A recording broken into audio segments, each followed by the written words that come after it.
Hey my tech fellows, welcome back to the Everyday Talk, where we dive into the latest and greatest things about technology tailored just for you. I'm your host Rahim, and today we are tackling a burning question. Can an iPad truly replace a MacBook in a student's life? Whether you are considering this switch or just curious about the possibilities, you have come to the right place. Because just recently we have seen a new iPad Pro launched with the M4 chip, and there is addition of size in the iPad Air lineup. So today or nowadays we have the biggest iPad lineup. So what to choose, either to go with the MacBook or the iPad? Grab your gadgets and let's explore this topic together. First up, let's talk about portability. As a student, you are always on the move, from classrooms to libraries, cafes to study group. Here's where the iPad shines with its lightweight design and compact form factor. Imagine replacing a heavier MacBook with something that fits into particularly any bag without any extra weight. But is it just about being light, or can it also keep up with your academic demands, which are increasing nowadays? So let's dig a little bit deeper. So now switching gears to functionality, the iPad has made significant strides with the introduction of iPad OS. You get the Apple Pencil for notes and sketches, and with apps like Notability and GoodNotes, it's like having your notebook, textbooks and assignments all in one place, digitally organized and viewable at any place, anytime. But let's put it to the test. Can the features genuinely replace the traditional laptop setup for typing up essays or coding? The answer is yes, and this is coming from a person who has done side-by-side comparison of an iPad and MacBook, both after using them for a significant amount of time in his student life. Now moving towards the ecosystem, both devices have access to a huge library of apps. However, MacBook traditionally offers more robust software options for intensive tasks like video editing or 3D modeling, but the gap is closing. With the iPad of today, like the iPad Pro M1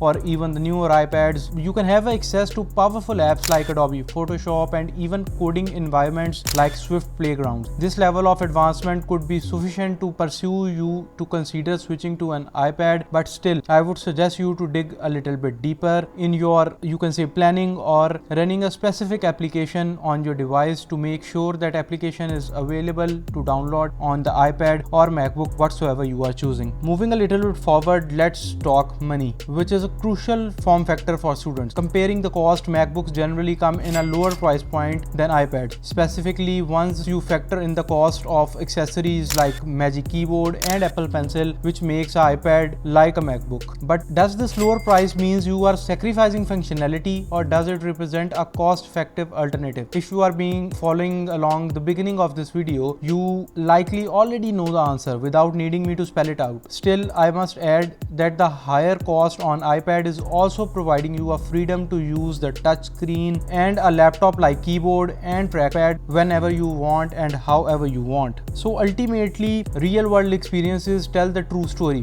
We connect with various students who transitioned from using a MacBook to an iPad for their academic needs. This video is a compilation of their experiences, showcasing both the benefits and the hurdles they encountered, and even more than that, me on my own has been an iPad and MacBook user in my student life and could give a much practical verdict on both. So in conclusion, can an iPad replace a MacBook in a student's life? It seems to boil down to what your specific needs are. If your academic life demands extreme multitasking and software specific tasks, a MacBook might still be your best bet. But for those who value portability, touch screen capabilities, and a more than capable device for most tasks, which could also act as a notebook and a laptop, which is little extra spending on Magic Keyboard and Apple Pencil, the iPad could be a very well option for you, or very well to be your go-to gadget. So that's all from my side, guys. What do you think? Are you ready to make the switch, or does the traditional laptop still holds a place in your backpack? Drop your thoughts and questions in the comments below. If you like this analysis, give us a quick thumbs up, and don't forget to subscribe for more insightful discussion tailored just for you. Hit the subscribe button and notification bell to never miss out on our tech talks. Thanks for watching, and I will see you in the next one.